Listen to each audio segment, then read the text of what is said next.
China is facing an economic crash, and there are challenges to support the economic growth of the country.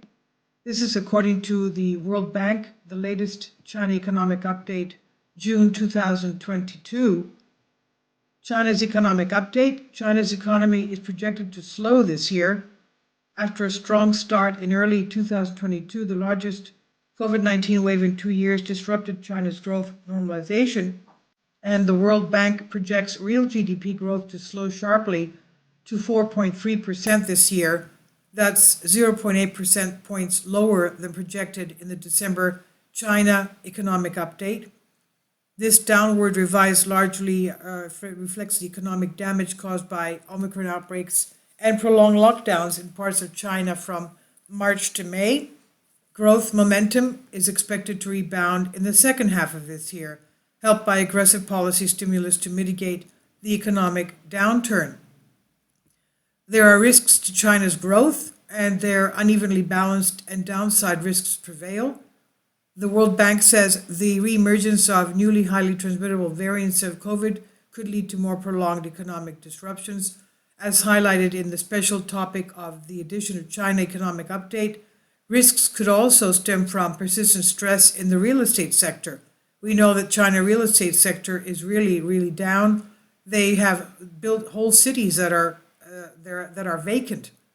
So their real estate sector is suffering with wider economic-wide consequences. China's economy is also vulnerable to risks related to the global outbreak. And on the upside, if the pandemic is brought under control and domestic restrictions are fully lifted, full-year growth could be higher than currently projected, thanks to the recently announced additional stimulus measures that China will take. In the short term, China faces the dual challenge of balancing COVID mitigation and supporting economic growth. The government has stepped up macroeconomic policy measures, easing with large public spending, tax rebates, policy rate cuts, and a more dovish stance on the property sector. While China has the macroeconomic space to counter the growth slowdown, the dilemma facing decision makers is how to make the policy stimulus effective as long as mobility restrictions persist.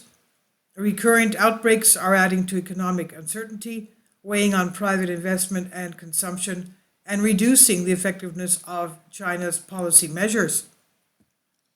There's a danger that China remains tied to the old playbook of boosting growth through debt-financed infrastructure and real estate investment. Such a growth model is ultimately unsustainable, and the indebtedness of many corporations and local governments is already too high.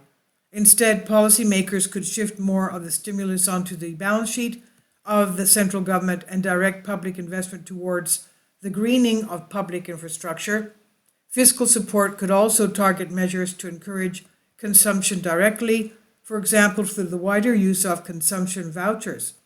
This could lift consumer spending in the short term in locations where COVID-related restrictions have been lifted, and decisive action to encounter a shift towards consumption, tackle social inequality, and rekindle innovation and productivity growth, including in technologies vital for China's dual carbon goals, would help achieve a more balanced, inclusive, and sustainable growth trajectory for China. Okay, this is from the World Bank. I'll leave links below for you for this. Please leave your comments, and thank you for your support. Kindly support my Patreon account.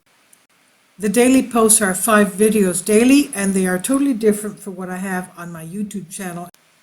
Thank you so much for your support and that you find all my content so interesting. You'll find the Patreon account details in the description box below.